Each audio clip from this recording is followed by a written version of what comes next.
కొద్ది రోజుల క్రితం వరకు ఓ జంపింగ్ ఎమ్మెల్యేను సోషల్ మీడియాలో తెగ టార్గెట్ చేసుకుని అందరూ ఆడేసుకున్నారు. ఆ ఎమ్మెల్యే ఎవరో కాదు, వైసీపీ తరఫున విజయవాడ వెస్ట్ నియోజకవర్గం నుంచి పోటీ చేసి గెలిచి ఆ తర్వాత టీడీపీలోకి జంప్ అయిన జలీల్ ఖాన్.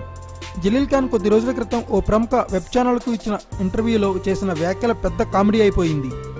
తాను బీకాంలో ఫిజిక్స్ చేశానని జలీల్ చెప్పారు. తర్వాత ఆయన కామెంట్స్కు కౌంటర్లు, వీడియోను ఆదర్శంగా తీసుకుని ఫన్నీ స్పూఫ్ వీడియోలు నెట్లో హల్చల్ చేశాయి. తాజాగా ఏపీ అసెంబ్లీ సమావేశాల సందర్భంగా జలీల్ మరో సంచలన వ్యాఖ్యలు చేశారు.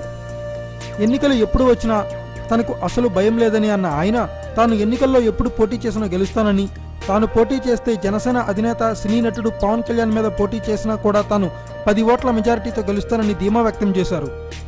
తమ ముఖ్యమంత్రి చంద్రబాబు నాయుడికి వచ్చే ఐడియాలు మరెవరికి రావని, అడవిలో కూడా అసెంబ్లీ కట్టారని కొనియాడారు. ఇక తాము కేంద్రంలో బీజేపీ ప్రభుత్వంతో కూడా ఉండాల్సిన అవసరం లేదని, చంద్రబాబు ముందు మోడీ కూడా సరిపోడని ఆయన తేల్చి చెప్పేశారు. ఇక తనకు మంత్రి పదవి వస్తుందో రాదో తెలియదన్న ఆయన, ప్రజెంట్ పరిస్థితుల్లో మంత్రి పదవి కంటే ఎమ్మెల్యేగా ఉండడమే చాలా మంచిదని ఆయన అభిప్రాయపడ్డారు. ఏదేమైనా మరోసారి జలీల్ ఖాన్ ఎవరికీ అర్థం కాని సంచలన వ్యాఖ్యలు చేశారు. పవన్ మీద గెలుస్తానని చెప్పడంతో పాటు మంత్రి పదవి రాదని తెలిసి మంత్రి పదవి కంటే ఎమ్మెల్యేనే బెటర్ అన్నారా అన్నది ఎవరికీ అర్థం కావడం లేదు. Thanks for watching. Please subscribe our channel.